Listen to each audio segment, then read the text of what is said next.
happiness is not the goal. Yeah. Unhappiness is not your enemy. I'm like, wait a minute. That's like a plot twist on the first page. A lot of people say, I want to be happy. But guess what? You're not built to be happy. You're supposed to have negative emotions. They keep you alive. You need to have negative experiences and emotions such that you can learn and grow and survive. And that means perfect happiness is not in your future. Happiness is not a destination. Happiness is a direction. You can get much better at managing your negative emotions and learning from your negative experiences and accepting all these parts of life. And if you do that, then you'll realize that you can get happier and happier over the course of your life, and you won't be afraid of unhappiness anymore. I just had a call with my CPA. I was telling him, it's taken me 53 years to figure it out, but more is not making me happier. This is a problem with Mother Nature, and it's a satisfaction problem. The problem is that you can't keep no satisfaction, and that's why you're always trying to get more and more and more. And that's an evolved trait. Mother Nature is lying to you. Does money ever buy happiness? And the answer is no. But at low levels, it eliminates the sources of unhappiness. We get fooled by that. We remember early in our lives when we felt better, when we had more money, and we go for that feeling of feeling better for the rest of our life, from $600,000 to $700,000, from $1 million to $2 million. It was nice, but I didn't get that great feeling, and the reason is because it only works at low levels, and it only works to alleviate unhappiness. Wow. Use things, don't love them. Love people, because only people are made to love, and worship God.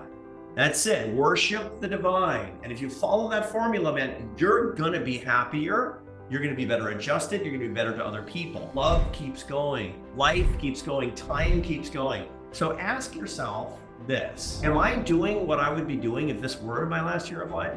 Mostly, am I worrying about something that I wouldn't really care about that much if this were my last year of life? Would I be freaking out about politics if this were my last year of life? You're like, no. I'd be focused on my kids. I'd be focused on my wife. I'd be focused on my grandchildren. I'd be focused on my friends. I would be on my knees in prayer, and I would be happier as a result, because happiness is love. That's what it comes down to. So just ask yourself, this might not be the last year, but it might be. Am I using it well? And by using it well, it's not like, am I buying the right things? Am I experiencing the right things? Am I backpacking across Europe? No. Am I loving enough, or am I wasting the opportunity to love more? Oh my gosh.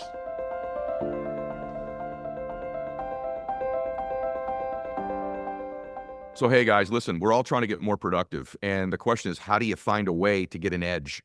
I'm a big believer that if you're getting mentoring or you're in an environment that causes growth, a growth-based environment, that you're much more likely to grow, and you're going to grow faster. And that's why I love Growth Day. Growth Day is an app that my friend Brendan Burchard has created that I'm a big fan of. Write this down, growthday.com/ed. So if you want to be more productive, by the way, he's asked me, I post videos in there every single Monday that get your day off to the right start. He's got about $5,000, $10,000 worth of courses that are in there that come with the app. Also, some of the top influencers in the world are all posting content in there on a regular basis, like having the Avengers of personal development and business in one app.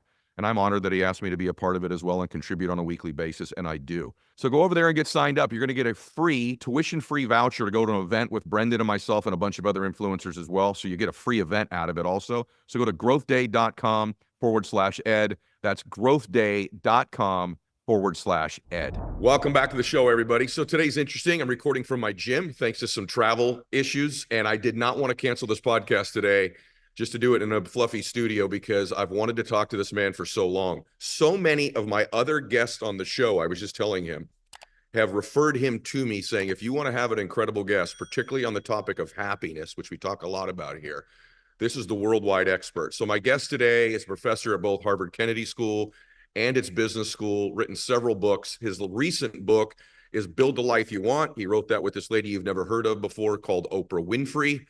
And I read the book cover to cover about 3 nights ago after reading all the notes of it for a very long time. I cannot wait to jump into this topic. Today's all about happiness. From the guru of happiness, Arthur Brooks, welcome to the show. Thank you, Ed. It's so great to be with you.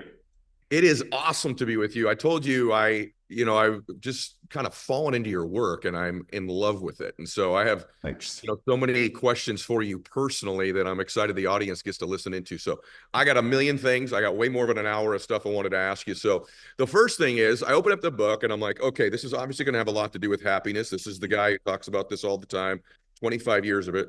First thing I read, happiness is not the goal. Yeah. Yeah. Unhappiness is not your enemy. I'm like, wait a minute. That's like a plot twist on the first page. So what do you mean? Yeah, yeah. So that's very important for people to figure out. I mean, a lot of people say, I want to be happy, but guess what? You're not built to be happy. You're supposed to have negative emotions. They keep you alive. Sadness and anger and disgust and fear. Those are things that in your caveman times would keep you, out of the jaws of a tiger. And today from getting run over by a car or doing the kinds of things that might leave you divorced and fired and friendless. You need to have negative experiences and emotions such that you can learn and grow and survive. And that means perfect happiness is not in your future. Happiness is not a destination. Happiness is a direction. You can get much better at managing your negative emotions and learning from your negative experiences and accepting all these parts of life. And if you do that, then you'll realize that you can get happier and happier over the course of your life, and you won't be afraid of unhappiness anymore. You mean so you trend in a direction towards happiness more often than you did prior? Is that what you mean? Yeah. And you get just better at happiness is what happens. It's a skill. People think about it as a feeling, which it isn't. Feelings are evidence of happiness, like the smell of your dinner is evidence of your dinner. But happiness itself is something we can study and get much, much better at. And a lot of it has to do with emotional self-management. It's basically the gym for your emotions. You actually build your muscles and get better at it and get more coordinated and have more strength, etc. when you're serious about your training. And more emotional training can make you much stronger at it. Not that you're not going to feel bad, because you need to feel bad from time to time, but you'll understand what it means and it won't feel like you're out of control. And that's how you actually get happier. Have you thought about that term? Because I had a lady on, I think it was Dr. Caroline Leaf. I think I'll give you credit for saying this. I think it was Caroline, where I used the term repeatedly in our conversation, negative emotions, which you just used.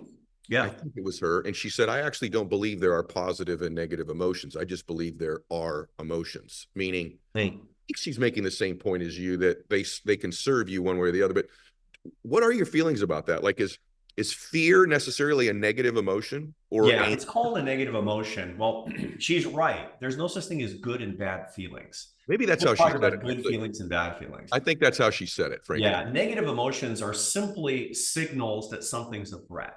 That's really what they are. Emotions are nothing more than data. They're nothing more than information. They're produced in a part of your brain called the limbic system that was evolved between 2 and 40 million years ago. All mammals have limbic systems, meaning they all have emotions. And most of their emotions are pretty similar to ours because they have to process stimuli from the outside and turn it into a language that says, that's a threat and that's an opportunity. So positive emotions of joy and interest and surprise, those are things saying that's something that's going to give you calories or mates. Negative emotions, which are not bad feelings because they're good for you, negative emotions are things that say that's a threat. So they make you feel disgust so you don't get killed by a pathogen, you don't get poisoned. They make you feel fear or anger such that a threat, an animal that wants to eat you, can be dealt with appropriately. Sadness is a classic one. You need sadness because what sadness is all about is it's an aversion to losing something or losing somebody from your life. We're a kin-based species.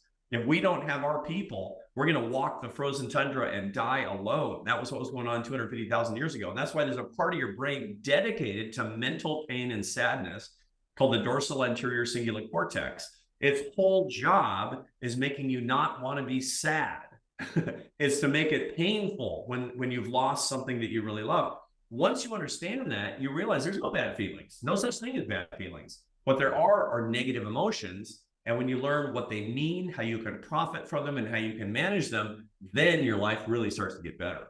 Okay, let's talk about that. By the way, I want to make sure that I give Caroline credit. I actually think she said good and bad the way you did. Yeah, probably, for sure. Yeah. Now, we all want more happiness. Right. And I just had a call with my CPA before you and I got on here. And we were talking about some of the blessings of abundance that have happened in my life. And as I told you, I'm actually talking to you from this island that I own here. Hang on, everybody. This is not a humble brag. It's going to go somewhere. And I was telling him, it's taken me 53 years to figure it out, but more is not making me happier. Yeah. And I literally just had this conversation with him before we went on. And he goes, what do you mean? And I said, acquiring more stuff and more things has actually trended in a direction the other way for me now, where Right. it's actually giving me more angst, more worry, more fear, less joy, more burden, more stress. And it's taken me this long. Then I went to review my notes for our interview, and there's literally a question I had in here with you on more. Right. So I want to ask you about this because I think most people think if I can get more of something, I did more stuff, more wealth, more possessions, more awards, more recognition, more likes on my social media, more downloads to this show, that's going to equate to happiness. And in my own case, I can't say that it didn't initially. I think it might have brought me some temporary joy, but man, it was pretty fleeting. So would you Right. just discuss this concept of more? Because I literally Yeah. just went through this with my dear friend of 30 years of my CPA. Yeah, no, and this is very common among people who, let's say, were not raised with nice things, but then do really well in life. See, Mm-hmm. this is a problem with Mother Nature, and it's a satisfaction problem. Mick Jagger saying, I can't, still sings. He's like 100. He's still singing, I can't get no satisfaction. That's not right. The problem is that you can't keep no satisfaction. And that's why you're always trying to get more and more and more. And that's an evolved trait. Mother Nature is lying to you. She says that if you get more money, you get more power, you get more pleasure, you get more admiration and fame, that you're going to be happier. Now, what's really going on is that that's an ancient idea, that if you get more of those things, you're going to get more mates and you're going to get more food. Cavemen wanted to be better known. They wanted to have more power. They wanted to actually have more resources. And so we are evolved to want more of that worldly stuff. That's sort of makes sense when you're poor or living in a cave. The problem is when you live in an abundant society like we have in the United States and most places around the world, you quickly max that thing out. And then you say to yourself, I'm still not satisfied. I guess I needed more and more. And that's called the hedonic treadmill. That's a metaphor. Hedonic means feelings. You're looking for the feeling of joy from more. You're always resetting, and pretty soon the treadmill starts to speed up. And so the first thing that a billionaire says is, I guess I needed another billion because I'm not feeling it. And you can just do that for the rest of your life and be really unsatisfied. And at the same time, Ed, you're exactly right. There's a huge cost. I talked to a friend who got very, very rich, and he said, I always wanted a yacht, a big yacht, 150-foot yacht. So he got one, 50 million bucks. He bought it. And he said, the first thing that happened to me is that I realized that I now had another 25 full-time employees. Yep. And I had to think about my employees, and if one didn't show up, and how much am I going to pay them? And are they happy? And it was just a human resource stress problem. That's the thing. That's what we need to think about. So the way to solve this problem, there's a solution to this problem, by the way. Mm-hmm. And here's what it is. Mother Nature says satisfaction will come when you have more. But the real formula, and I'm going to slow down so the people watching and listening to this right now can get out their pencil. The real formula for lasting satisfaction is all the things you have divided by the things that you want. Haves divided by wants. Now, the inefficient way to get greater satisfaction is to increase the numerator, have more. The efficient way is to decrease the denominator by wanting less. What everybody listening to us needs to do is to manage their wants. Now, how do you do that? Lots of ways. I have a reverse bucket list where on my birthday, I think about all my cravings and desires and I cross them out one by one by one. Another way to do that is to think when you're talking about some physical thing, how am I going to feel about it in a year? I guarantee you, there's literally nothing in the shopping mall that you're going to care about at all in 5 years. You couldn't buy anything in the mall that you would care about in 5 years. That sweater that's going to look so nice, you won't care about it. That watch, I guarantee you, you won't. And if you think ahead a little bit, you can get ahead of this thing and start managing the denominator, start to lower your wants. And that's where real satisfaction lies. Interesting. I did a podcast last week where I said you get the life you focus on. So if you've got this sort of pattern in your life, you're focusing on the things you don't have, that pile's always going to be a whole lot bigger than the things you do have. Yeah, totally. You can train yourself to be focused on the things you do have and less desirous of the things you don't. So, hey guys, I want to jump in here for a second and talk about change and growth. And, you know, by the way, it's no secret how people get ahead in life or how they grow. And also taking a look at the future. If you want to change your future, you got to change the things you're doing. If you continue to do the same things, you're probably going to produce the same results. But if you get into a new environment where you're learning new things and you're around other people that are growth oriented, you're much more likely to do that yourself. And that's why I love Growth Day. Write this down for a second. growthday.com/ed.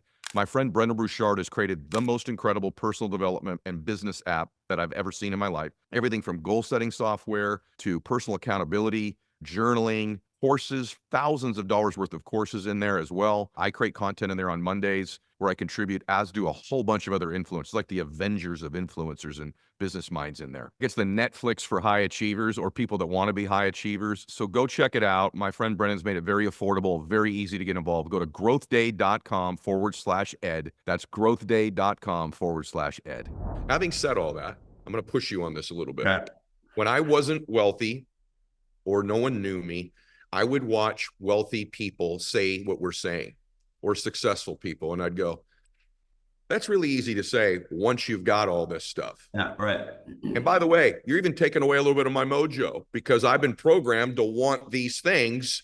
And so I used to almost resent people who were successful. They go, oh, it's not all that cracked up to me. I'm like, yeah, and you had a great bottle of wine and a steak last night, and I'm on my third burrito at Taco Bell for 3 days in a row over here, right?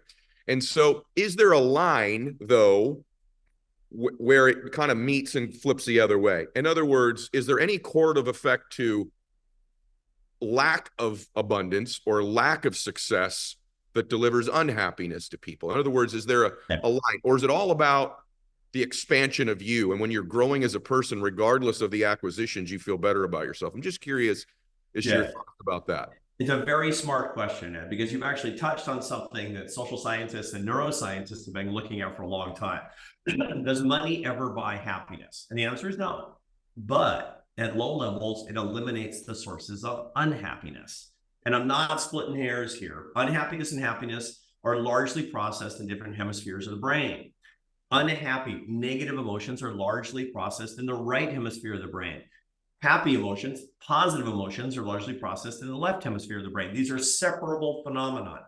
Happiness and unhappiness are not opposites. You can be an unusually happy person and an unusually happy person. That's called being a high affect person. Those are the mad scientists. High highs, high lows. And about a quarter of the population has that. Almost guaranteed, Ed, that you have that because most successful entrepreneurs are these mad scientists. They're in it for everything. They're taking a bite out of life.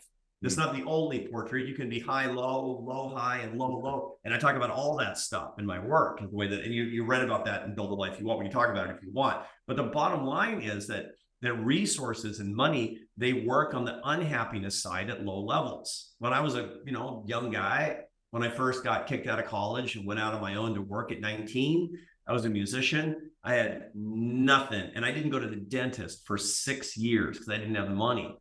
When I was 25 years old, I joined a symphony orchestra in Barcelona, which is where I was working. And I finally had enough money to go to the dentist. And I felt a lot better because I had 12 cavities and he filled these cavities and I felt so much better. And I thought to myself, money buys happiness. No, money was eliminating a source of unhappiness. And it does that up to about $100,000 a year in annual income in the average community. Obviously, your results may vary if you live in New York or San Francisco, et cetera. But then what happens is that we get fooled by that. We remember early in our lives when we felt better, when we had more money, and we go for that feeling of feeling better for the rest of our life, from $600,000 to $700,000, from $1 million to $2 million. They're like, it was nice, but I didn't get that great feeling. And the reason is because it only works at low levels and it only works to alleviate unhappiness. Wow. I just have to tell you all, I've sort of lived this. Exactly what Arthur just described. I've kind of lived it. And I do agree, though, that some success and abundance, probably up to that 6-figure number, does buy your way out of some level of stress or unhappiness. I was impressed with you. I started to really dive into your stuff. So I read the book, by the way. It's called Build the Life You Want. It's got other stuff, too, that's awesome, which we'll talk about in a minute. I was surprised because I'm reading, Harvard professor. This guy would never talk about God. And I was surprised to hear you speak so boldly and eloquently about the source of happiness that you feel comes from not the direction of your own life, but finding what God's direction is for your life. Right. And I ding, ding, ding, ding, ding, because that's Yeah. sort of my jam. So I just want to kind of turn that topic over to you for a second, because Yeah. what is it that delivers happiness then, everybody? What Yeah. is Yeah. the Yeah. key, For sure. right? Sure. There are really four practices that the happiest people have. And those four practices are faith, family, friendship, and work that serves other people. Those are the four things to be paying attention to. There's other stuff to do to lower your unhappiness. One of the best ways to lower unhappiness is to get into the gym, for example, to give up alcohol. There's lots and lots of good stuff to do. But on the happiness side, it's faith, family, friends, and work that serves. Now, when people hear faith, they're like, which one? Now, I'm a Christian too. It's literally the most important thing in my life. But as a scientist, I can also look at the data and see that there are many paths that bring the happiness that we're talking about. What they all have in common is transcendence of oneself. Mother Nature, I mean, we talked about the lie she tells you that if you have more, you'll be happier. Another lie that she tells you is that you're the center of the universe, that you're the center of the psychodrama. And the psychodrama is like, Yep. It's all about Arthur. It's, Arthur's commute and Arthur's lunch and, Arthur's friends and Arthur's shows and Arthur's money. And it's so terrifying and boring at the same time. It's so tedious. You need relief. Each one of us needs relief. And the only way to get relief is to get small and make the universe large. But that's very unnatural because Mother Nature doesn't want you to do that. And so you need something that will pull you out of the psychodrama. Maybe that's studying the Stoic philosophers. Maybe that's walking in nature before dawn. Maybe that's studying the fugues of Johann Sebastian Bach, or adopting a meditation practice. Or maybe, like for me, I go to mass every morning and I pray my rosary every night with my wife, and my Catholic faith is at the center of my life. But you need something. Now, I didn't say which one is most metaphysically right. Ed, you and I have a strong opinion about that. Mm-hmm. I'm just talking about the happiness. And if somebody doesn't have something that is a faith or philosophy that will make the universe large and make you small, you're going to be leaving a lot of happiness on the table. Let's talk about that small thing for a second. I love that. I pray on my knees. And one of the reasons that I pray on my knees is it reminds me of how small I am. So, hey guys, it's no secret that the last couple of years I've been learning a new language, and that language has been Spanish. And I cannot believe the progress that I've made. 4 years of language in high school, and with Babbel, I blew by all the results I got there. One of the things I've just done a podcast on is the idea that when you take on a new challenge and build deep memories, you're a happier human being. And one of the great challenges you could learn in your life is learn to speak Spanish or Italian or Mandarin or French. Speak a new language and expand your horizons. And by a mile, easily, the best learning place to do that is Babbel, because of the way their lessons are contrived and the way that they present it to you. So I highly recommend them. Here's a special limited time deal for our listeners. Right now, get up to 60% off your Babbel subscription, but only for our listeners at babbel.com/Mylett. Get 60% off at babbel.com/Mylett. That's BABBEL.com/Mylett. Rules and restrictions may apply. Visit babbel.com for terms and details. And I've said this is one of the things I've noticed. By the way, I have a lot of experience with this. My most unhappy people that I know in my life, and I will put me in that category for most of my life, are egomaniacs. Yeah. And they don't all look the same though, everyone. I want you to stay with me. Some of them are that obvious egomaniac that when you meet them, they brag about their jet or their car or their degree or their whatever. That's an obvious egomaniac. The other one is actually somebody who may suffer from very low self-confidence. And you never think of that person that way. But it is true, because all of their world surrounds them. Why am I so invisible? Why don't people see me? Why don't I get the reactions I want? Why am I a victim all the time? Why am I being treated? I actually believe they're the same person with two sides of the coin. And so is that what you mean when you talk about me-centered versus God-centered? And that's something I want everyone to evaluate. You always picture ego-driven people as like they're already pretty successful and they think they're amazing. I actually had that, but I also had a huge ego when I was broke. And that huge ego was everything was focused on me and how I was being treated or how people didn't respond to me. Even my own lack of confidence when I'd walk in a room was because I was so focused on what everyone was thinking about me as opposed to what I was thinking about them. Yeah. And the pathway out was to stop thinking about me. A friend of mine said to me, Arthur, he said, when you're feeling the most helpless, get the most helpful. Yeah. and it got out of me into service. And I have to tell you, I got a job at an orphanage when I was young. We won't get into that now, but it changed my life because all of a sudden I was forced not to think about me. I had to think about these little boys that I was with. Is that part and parcel of what we're talking about here? That's it, man. That's it. That's it. Now, you talked about two kinds of narcissists, by the way, already, about two kinds of egomaniacs. And clinically, there is a designation that we're talking about is grandiose and covert narcissism. Grandiose narcissists are the ones that's like, it's all me. They're usually very extroverted. They're very self-confident. The covert narcissists, they tend to be incredibly insecure, and they're getting hurt all the time because they think that people are not giving them that to which they're entitled. They're the victims. They're the ones who are living in a constant state of grievance that we see in our activist culture today. That's a kind of covert, insecure narcissism that we see. What it all has in common is me, me, me, me. It's so boring. And the answer to it really is. It's not just more therapy. It's not some sort of psychiatric drug. It's go out and serve others. Go out and serve other people. Here's the way to think about it. Here's the formula to think about it. Mother Nature and our culture tell us that the formula for a happy life is as follows. Okay, 6 words, 6-word formula. Love things, use people, and worship yourself. That's what the culture tells us. And again, you're not going to literally put a picture of yourself and pray to it, but you act like you're the center of the universe, and that's worshiping yourself, because then you're God. That's what it comes down to. The right formula, according to all of the best clinical and social psychological work, all the best neuroscience, all the research says that really what it comes down to is to just change the verbs and the nouns. Use things with abundance and joy, man, because things are made to be used. I mean, use that gym behind you. Enjoy that island. Absolutely. Use things. Don't love them. Love people, because only people are made to love, and worship God. That's it. Worship the divine. And if you follow that formula, man, you're going to be happier. You're going to be better adjusted. You're going to be better to other people. Now, one other thing that you said was really important. You get small by physically getting on your knees. How many kids do you have? I can't remember. 2. I have 2. How old are they? 22 and be 21 in 2 weeks. And are they believers? Yes. So this is the thing.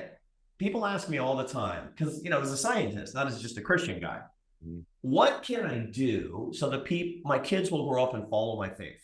Because everybody's worried about that. People are religious. I mean, Muslims ask me this, Jews ask me this, tons of Christians ask me this, Hindus ask me this, and I travel all the time. What should I do so that my kids grow up and follow the faith? Because so many people are falling away. And I say, I got the data. I got the data. Be like Ed is the answer. Let me tell you how. Oh boy. It does not matter what you say. It does not. All it matters is what they see. When I was a little boy, my dad, I thought he was so strong that he could lift the corner of the house, right? He couldn't. He was a math professor, so no way, man. And my dad was a proud man, and he would never bow the knee to any other man. But on Sundays, he was on his knees. And this was huge for a little dude, right? Because this had a huge cognitive impact on me, because my dad was bowing before the Lord. There was something more powerful than the most powerful person I had ever seen. And so what did that mean? That meant to be a man, to be manly, is to be strong and to be serious and to be hardworking and to be on my knees before the ultimate source of goodness and power. That's what it meant to be a man. So this is the secret, man. I mean, this is actually to get small and to let people see your smallness. That's how you're going to raise your kids too. Brother, that's incredible. It's amazing you say that, because my dad was an alcoholic when I was growing up. He got sober when I was 15. But one thing my dad did when he was home, he would come into my room individually, kneel down at my bed, and say a prayer with me. And then he would leave the room and go into my sister's room and do the same thing. And I saw my dad pray. And when I think of my dad, he's passed away. I think of a few visuals, but one of them is me being next to him at church on a Sunday and watching my dad really pray and really get emotional when he would pray. And my dad was a dude's dude. Like, I've seen him in a bunch of fights. So it's just amazing that you say that. It's literally, the pictures just flashed in my head. And I found, by the way, everyone, whatever your faith is, today's not a faith show, like just your practice with them, whatever that is, meditation, prayer, if you're, and it's not just dad, it's mom too. If you're in a position of authority over your kids, it doesn't matter what you tell them. All that matters is what they see. If you don't want your kids to grow up and drink too much, get on the wagon and don't drink. If you don't want your kids to yell obscenities out the window of the car, never let them see you do it. And if you want them to be on their knees, let them see you on your knees. Golly. Yeah, I've turned into my dad in a lot of different ways. It's funny. Me too. Me too. If you listen to this show for a while, you've heard me and my guests talk a lot about how critical it is to have your wellness goals in order, especially lately with me. So you know how powerful visualization is. When you visualize yourself 1, 10, 30 years from now, you've achieved all your goals. Ask yourself this: am I healthy at that point? In your visions, of course you are. But like anything else, without a plan to get and remain healthy, you can't hit the goal. And that's why I'm so thrilled to be partnering with Life Force. It's co-founded by my good friend Tony Robbins and Peter Diamandis. Life Force is a leader in proactive care. The Life Force membership includes everything you need to understand your wellness and help you make good decisions today that keep you on track in the future for your health. Listeners of my show get $250 when they first sign up for their membership by going to mylifeforce.com/ed. That's mylifeforce.com/ed. Take control of your wellness with Life Force and see what the healthiest version of you actually looks like and is capable of. These products and statements have not been evaluated by the Food and Drug Administration. These products are not intended to diagnose, treat, cure, or prevent any disease. Metacognition. Let's talk about that. It's in the book, fancy term. It's the first chapter I turned to because it was the fanciest term in all the chapters. So I turned to metacognition. I know what that means, but I'm like, I'm going to read this chapter first. So I did. And it's actually a very simple concept in general, but I want people to understand why this can lead to the life you want. Yeah. So metacognition is thinking about thinking. It's emotional self-management. And here's the basic idea. We talked a minute ago about how emotions are produced. They're nothing more than data. They're nothing more than information being produced in a part of your brain below your level of consciousness called your limbic system. That's the console of tissue dedicated to creating emotions so that you have appropriate information about what's going on and you can react in an appropriate way. That information is then relayed to the conscious part of your brain, which is called the prefrontal cortex. That's 30% of your brain by weight. It's the bumper of tissue right behind your forehead. It's the C-suite of your brain. That's the boss. That's you're making your decisions. You're saying this, yes, this, no. You inhibit behaviors that are not good. You accept behaviors that are. You judge what you're hearing as being true or untrue. It gives you a sense of interest in what you want to do. You go right or left at the stoplight. All that's your prefrontal cortex. Emotional information is being delivered to it all day long. The more that you can actually experience your emotions in the prefrontal cortex, as opposed to just in the limbic system, the happier you're going to be because you will be managed by your emotions. And that means putting lots of time in between when you feel something and when you react. You feel something in the limbic system, you react with the prefrontal cortex, and that requires a bunch of time. Here's an example of this, by the way. Here's how amazing the limbic system is. When you're crossing the street in the city, and you're in a crosswalk and a car runs a light and is coming toward you, it might hit you. It's happened to all of us. What happens in rapid succession is that the image goes actually down the optic nerve into the occipital lobe of your brain. That sends a signal of an oncoming predator. Your brain can't say Mercedes. Your brain sees that as a predator that wants to harm you. That sends a signal to your amygdala, these little almond-shaped things in your limbic system that light up. That's your fight or flight module. That sends now a signal to the hypothalamus of your brain, your pituitary glands, which then signals to your adrenal glands above your kidneys to spit out epinephrine, adrenaline in your system. That happens in 74 milliseconds. That gives you enough time to jump out of the way of the car, and your heart is pounding and you're sweating and you're shaking and you flip off the driver before you're conscious of what's happened. And 3 seconds later, your prefrontal cortex catches up and you say, I shouldn't have flipped him off. I'm a Christian. That's not the right thing to do. Right? Okay. Now that's important because you need your limbic system to react, but you want to make a decision about what that means and how you're going to react socially. And that means you need your prefrontal cortex to be involved. You can get much better at the relay all day long. Look, we're getting irritated all day long. I mean, there's a whole news complex dedicated to making Ed and Arthur, bummed out and angry. They want that. They want your limbic system to be clicking on things and getting engaged and getting mad. No. You need your prefrontal cortex to say, that's stupid. That's probably false. That bugs me, but I've decided not to care. And the more you do that, and the better off you get at that. And that's what this book is really about, is how to get better at that. Then you're managing your emotions so they don't manage you, and your life starts to get a lot better and you become more successful. You say in the book, choose your emotions. You Right. have to use that term. And I actually wrote a question mark down. Like, can you actually consciously choose an emotion? And let me give you the hardest possible litmus test, okay? And then I'll get you to just run with this. A lot of people listening to this are like, this sounds good. And okay, I'm going to start praying. I'm going to focus on God. I'm going to get my ego out of the way. I'm going to kind of get focused on lessen my life because the more thing clearly doesn't work. But I just had a loss. I just lost a relationship and someone I really love, or somebody I know has passed away, or man, I just lost my job and I am now really under financial pressure. Whatever that loss is, are you suggesting that even during those times, I can choose an emotion that serves me better? Or are you also saying what you said earlier? I know this is complicated, but I want to ask you the hard things, that it's okay to feel sadness and down, but only for a period of time. It's a great question. It's a complicated question. And I talk an awful lot about emotional substitution in the following way.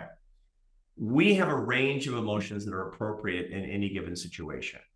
Often our limbic system gives us an emotion that's not the best one for us. Now, when something really bad happens to you, you can't choose to think it's good because it's not good, but you can choose an emotion that's also appropriate and is actually productive. I have a guy I pal around with. I don't know if do you know who Rainn Wilson is? Yes, I do know He's Ray's been a, on, yeah, been on the show. I love him. he's a famous comedic actor, and he and we both grew up in Seattle, and we're very good friends. And I asked him one time, why is it that so many comedians are depressed? What is it about comedy that makes them depressed? Those seem like opposites, right? And he's like, no. It's not it. It's that a lot of depressed people who are funny, they turn to comedy to relieve their pain. And the reason is because they have found that when they're feeling a whole lot of pain, they can make a joke. And it's totally appropriate to make a joke. Sometimes they'll make a hardcore joke about something that's really, really terrible, and people laugh and they feel better. That's the reason that so many comedians are actually depressed, because they're choosing an emotion. It's not an inappropriate emotion. It's an also appropriate emotion. So I talk to people all the time about emotional substitution, about, when you're feeling really, really angry, then you don't yell. You're not going to go, learn not to go yell at your wife when you're feeling annoyed. Do something that's actually more appropriate to the situation, which is to express concern, to be honest about what your anxiety is about the situation, which is a parallel expression that makes perfect sense, but it's one that you chose. That's a great answer. By the way, I could have used that like 32 years ago, that answer. Hey guys, don't let the back to school season set back your nutrition for you or your family. My family, we've been using Green Chef now for over a year. Green Chef is making it easy to stick to your smart eating habits with a new, more flexible menu featuring 35 customizable recipe options every single week. New options including doubling your portion for protein, which is what I do. I get double protein every single time. I got to tell you something. These recipes are delicious. So it's a way to get healthy, to get fit again, and actually to save time and money. People have asked me, hey, man, you look a lot leaner lately. One of the reasons is, in addition to the meals we have that we cook at home or going out, there's a lot of Green Chef going on in our household, and it's yummy and delicious and healthy. So check out Green Chef by going to greenchef.com/Mylett class for 50% off your first box plus 50 free credits with ClassPass. That's code Mylett class at greenchef.com/Mylett class to get 50% off your first box plus 50 free ClassPass credits. So there's this story you tell that I just heard. I want you to share with the audience a little bit. When I first started to kind of climb up in my life, I had this mentor, wonderful man, Christian man too, by the way. And we would meet once a month, and he would actually write me these letters of advice. His name was Bill, cared about me very much. I love him. And as I started to climb, he had climbed also in his life, but probably not as high as I was more than likely to climb because I was so much younger. Right. And I remember him leaning in. We were having coffee one day, and I violated this advice to such a large extent, and I regret it. But he said to me, he said, Ed, you're going to make a lot more money. You're going to have a lot more opportunities in your life. Resist the temptation to complicate your life. You're going to want 3 houses. You're going to want this. You're going to want that. I promise you, you will be happier if things are more simple in your life. And the temptation as you grow and climb is to just more podcasts, more appearances, more speeches, more of this, more of that. And he was right. And you tell this idea about sort of Western versus Eastern happiness philosophies, Right. and this museum analogy. Okay. And Yeah. this is just something no one will forget. Facts tell, stories sell, right? So just please share this. Everyone lean in on this one. Yeah. So I tell the story in one of my books about a trip that I took to a very famous museum in Taiwan called the National Palace Museum. It's the greatest museum of Chinese art and artifacts in the world. It's in Taipei, and it's so vast you can't go through it yourself and absorb anything. All you'll remember is the snack bar, because you'll just be walking past stuff for hours after hours. So I hired a guide, and he was a really kind of a philosophical guy. He knew a lot about both Eastern and Western art. And I asked him at one point, what is the big philosophical difference between art here in China and art that we see in the West? And he said, actually, it's a very interesting question. He said, because you think of art before it started as an empty canvas to fill up. We think of art yet to be started as a block of stone or jade to be chipped away until we find the work of art that's within. Now, Michelangelo said that at one point, but that's literally how they see art, including music and painting, that it's already there. You have to take away the things that are not there. And that's the reason that Eastern art always looks so simple compared to Western art, that Eastern music is so simple compared to Western music. It's not less intellectual. It's a different approach, different philosophical approach. And then he said something that really blew my mind. It was very helpful to me, because he said that's also the difference in the idea of the success between the West and East. He says, you think of success as adding more brushstrokes, more money, more power, more pleasure, more fame, more followers, right? We think of success as chipping away all the stuff that's getting in the way of the true sense of self. And he said, and if you're a successful person, which a lot of people listening to your podcast are real strivers, that's why they follow you, because they want to, because they're strivers. And I love that. I admire that. But if that's the case, by the time you're about 45 years old, man, your canvas is full. You add more brushstrokes, it doesn't get better. You need a better metaphor. The metaphor is the block of jade that you need to start chipping away so you can find the beautiful work of art that's within. And so the goal is for everybody who's already successful in worldly charms each year is, what am I going to get rid of? What's not serving me? What's not serving, not my personal interest? What's not serving my mission? And by the way, everybody should know what that mission is. I have a 4-part mission for my life and for my business. And it has to go, these 4 things in this order: glorify God, serve others, have an adventure, and make a living last. Now, I'm very privileged that I can make a living last, because I get to pay all the bills. And there were times in my life where I had to go higher because I had to pay my mortgage and feed my kids. But if you know what your priorities are, then you start chipping away the things that are making it harder for you to meet your own mission. It's so true. When we were moving here, we just moved here. And I said, I'm only going to take to this new place what I actually need. And so I actually went through my closet and gave away 80% of the stuff in my closet. I did metaphorically what you're saying. I chipped away. Yeah. Man, I was so much happier with this clutter and burden of things that no longer serve me. Yeah. I had shirts in there I haven't worn in 8 years, 10 years. And many of you are chasing a dream sort of still that hasn't even been your dream for 8 or 10 years. And you're still chasing it, wondering why it doesn't fulfill you. And you've cluttered your life with people and things and stuff and thoughts. You need to clean out the closet. Yeah. The big one these days is opinions. People have too many opinions. And it's like, and it's holding us down. It's weighing us down. I make a reverse bucket list on my birthday now. I used to have a bucket list when I was, it's like, I'm going to do this, I'm going to do this, I'm going to do this. Now I have a reverse bucket list. Not that I'm not going to get and do the things, but that I'm not going to be managed by these attachments anymore. That's why I cross these things out. It's okay if I don't do this. Okay if I don't do that. This year, I had a big birthday. I'm older than you are, Ed. I had a birthday with a 0 on it in May. Mm-hmm. Obviously not 50. And equally, obviously, I hope not 70. So now everybody knows how old I am. And I realized that what's really been holding me back is that I've got too many political opinions. And they're too strong. So I put a bunch of my political opinions on my reverse bucket list and I crossed them out. Not that I don't believe these things. I have very strong beliefs. I have very strong beliefs in the primacy of the American free enterprise system. And I believe in a strong American military. And I think America is the greatest country in the world. I mean, I'm not going to suddenly not believe these things. But the point is, it's okay if people don't agree with me. It's not, oh, that's okay. It's great if people don't agree with me. If you don't agree with me, I love you. Come sit down next to me and tell me what you think, because it's been on my reverse bucket list. By the way, that happened to me at a 0 birthday a decade earlier than you. And I have to say this, that particular topic in general, I've learned to stay informed, but not obsessed. Yeah.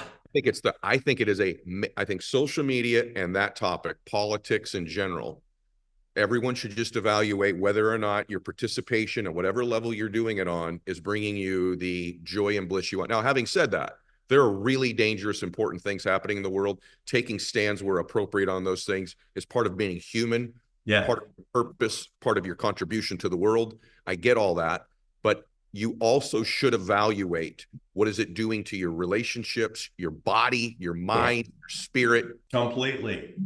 You got to keep things in perspective. Remember, love matters most. People matter most. Your relationship with God matters most. Politics comes and goes, man. I mean, it's like the weather. You can get shake your fist at the clouds that are passing by, but what a way to waste your life. Have opinions. Work for the good. And by the way, everyone, I want to be clear, and I know Arthur feels this way too. When you're strong and passionate about something going on in the world where there's a genocide or something, my gosh, of course, I'm talking about that. What I'm talking about is the day-to-day obsession with things outside your life and your control. And you have to ask yourself, to some extent, are you doing that to divert attention from yourself and do the real work on you that could bring you happiness? That's the question I had to ask myself. Am I so obsessed with all these because there are 3 or 4 of them I should have been obsessed with. I should take, but there weren't 300. Yeah. And there were 365 days a year I found myself in this level of stress and toxicity, and it just started to become all-consuming. Yeah, well, that's really important. And, the key thing is that a lot of people, they don't know how to do the interior work. Yep. They don't want to make the effort to do the interior work. And so they'll take an extraordinary leap to say that I'll actually be happy if the outside world changes. Now, the news networks want you to think this. The politicians want you to think this. Social media wants to. Every activist in the world wants you to think that if the injustices in the world were finally rectified, then you'll finally be happy. It's not true. It's a lie. There's only one way for you to get happier, which is to do the work. And doing the work is not changing the whole outside world, because newsflash, you're not going to get it done. It's working inside. And when you do work inside, then you'll be effective at making things go better outside, but you're not going to lose your mind when things don't go your way. It's a good point. For me, I think one of the reasons I was struggling with it, I want to ask you another hard question. We only have a few more, and thank you for today. It's been just exactly what I was hoping it would be. I love it. I was sort of lacking. So when I was younger, I didn't have those tendencies. I had passion and beliefs, and I'd make an effort and have an opinion where it stood, because I also had a strong purpose when I was younger. Yeah. This purpose dominated my life, and my frustration was going on geopolitically. I'd speak up where appropriate. Then when my purpose sort of became fulfilled, that first big goal, when I lost my purpose, I just dove deep into this stuff where that kind of became my religion almost. Yes. But then I rediscovered a purpose in my life. So I think a lot of people listening to this feel like if they had a real purpose in their life, they'd probably be happier. I think your work states that that's true. When you're making a contribution, feel good about your work, you're happier. The hard question is, how does someone discover their purpose or their new purpose? Yeah. So finding meaning and purpose in your life is the biggest challenge that most young people have today. I can go a long time not getting the stuff that I want, but I can't go 10 minutes not knowing the why of my life and be a happy person. And what we find is that fewer and fewer and fewer young people are looking for their life's purpose, let alone finding it. And there's a reason for that. There's a neurophysiological reason for that. Questions of meaning are in the right hemisphere of the brain. Questions of distraction and things, those are largely occupying the left hemisphere of the brain. The more time you spend on the screen, the more time you spend on social media, the more time you spend gaming, the less able you are to examine the meaning questions in your life. Physiologically, you can't get from one side to the other quickly enough. And so the result of it is that you're going to have less of a sense of meaning and a greater sense of emptiness. Here's what I recommend to all the young people that want to grow up and be Ed. And by the way, that's a good goal to want to grow up and be you. So how are you going to do it? And the answer is you need regularly to cleanse from all of the distractions that are marooning you on the left side of your brain and start doing something systematically that will get you on the right side of your brain. I recommend getting up an hour and a half before dawn. It's an advice I give to a lot of young men and young women if they ask. Get up an hour and a half before dawn. It's what the Hindus call the Brahma Muhurta. In Sanskrit, that means the creator's time. There's a lot of research that shows that this is when you have unusual clarity. Don't tell me you're a night person. No. Hour and a half before dawn and go for a walk with no devices for an hour and do it every day for a month. And I promise you, you're going to start seeing things differently than you currently do. This is the glitch in the matrix, man. This is the way that you strike back against the empire that wants to keep you distracted and they don't care how unhappy that you are. This is the way to start back on a path toward meaning. Do you know who Wayne Dyer is? Do you remember Wayne Dyer? Of course, he's a hero. Okay, he became a mentor to me and a friend. And when I started to get to know him young, he said, Ed, you ever wake up like around 3 or 4, 4:30 in the morning with like these unbelievable ideas? And I said, yeah. He goes, that's the divine awakening you. Yeah. Up and write. And I said, I go back to bed. And he goes, well, how often do you even remember what you were thinking about? And I said, like 5% of the time. Right. That if you really want to nail it, get up before dawn and walk with these ideas and create them. Brahma Muhurta, that's exactly right. And there's a lot of ancient philosophy and thinking and theology, but there's also a lot of research that shows why exactly that works. I've done a lot of that research myself, and I strongly recommend it as the way to start finding, why am I alive? For what would I give my life? Many of these fundamental questions. And you, by the way, you don't even have to like go to the mouth of a cave and ask a guru. You need to actually offer up these questions in a spirit of non-distraction in the cool before dawn. This is the magic time. Brother, I love you. I got one more question for you. Can I just what he just said? By the way, there's this podcast out where someone edited me where I say walking is an exercise. Walking's amazing exercise. I've talked about it on 50 different shows. It's what my dad did all through chemo. But it's also an unbelievable way to be creative when you do it before dawn. And I got to tell you, not only will you be connected to the divine, but the divine, people ask me, where do you get all your content from? How do you keep creating new content and writing? It's those hours when I'm actually in that state of mind. I cannot stamp of approval that more of what he just said. Yeah. And there's so much that goes into it, because when you do that, you have to start the time before dawn the night before. And so how do you start that the night before? By going to bed sober. Very important. And just doing that one thing, it starts to make things work in your life. All the puzzle pieces start to come together. And that's how you start to build a life that's highly functional. It's highly responsible. That's how you start to become, it's the first thing to do to become the man that you want to be or the woman that you want to be. So good. And here's the reason why that matters. This isn't from this book. It's from a previous book. And I had written it down. It's my quote. I don't know if I'm quoting you directly, because you said in the book, because your decline is coming much sooner than you think. And it's true. We're here for a flicker, everybody. This thing is quick. So the last question I just want to ask you about is that, like, give us context to why all of this matters, right? Like you and I, you've had a 0. I'm catching you. I'm about 7 years behind you. And guys, I'm telling you, yesterday my kids were being born. I mean, yesterday they were born. Yesterday I was still playing college baseball. Here's how crazy time is, everyone. When I watch college sports on TV, this is no joke, everyone. I watch college sports on TV. When I watch these kids, in my mind, I'm only like 5, 6 years older than these guys when I watch them. Is that nuts? I could be their father or grandfather, because it was just yesterday for me.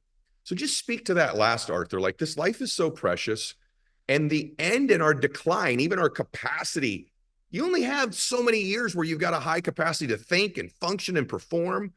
And I just want everyone to sort of have some sense of peaceful urgency about making these shifts and these adjustments.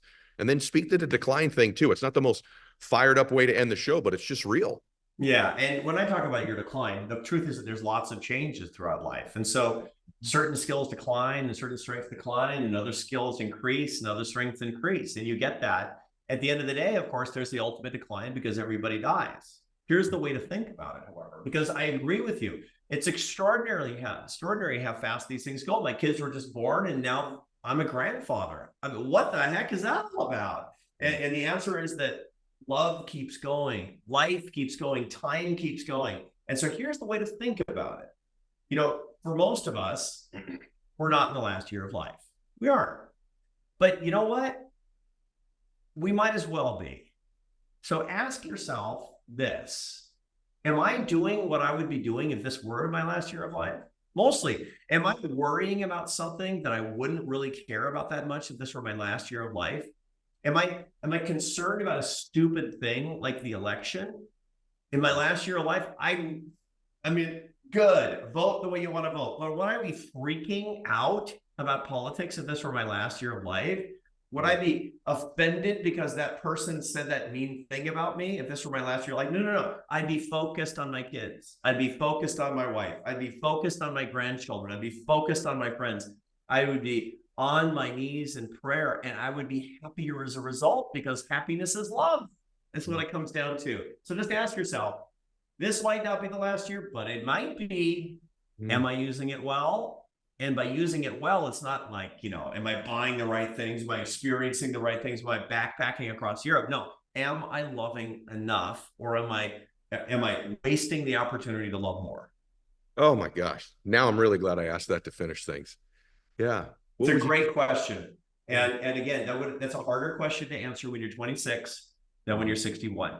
It's a harder question to answer. And it's what's so great about these times, Arthur, because a 26-year-old can benefit from a 61-year-old's wisdom up close like this, whereas 25 years ago, I'd had to find somebody and ask them.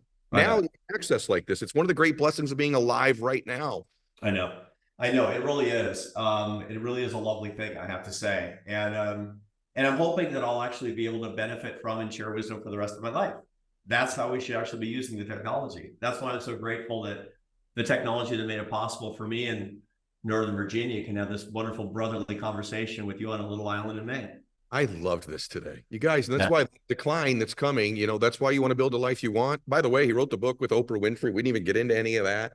And there's little things, everyone, a word from Oprah that comes throughout the book. And so you'll get both of their wisdom throughout it. I loved today's conversation, brother. Me too. This is how you should be spending your life, is conversations like this with wonderful people. So thank you, Arthur, for being here today. It was everything I hoped for and more. So thank you so much. Thank you for, the wonderful work that you're doing. Thank you for your show. Thank you for your witness. And thank you for your life that you're sharing with other people. And let's just keep at it, my brother. Love you, brother. We're going to be doing something together, and you're coming up here. I'm coming down there and taking you to dinner lunch soon. Perfect. See you soon. God bless you, everybody. Max out your life.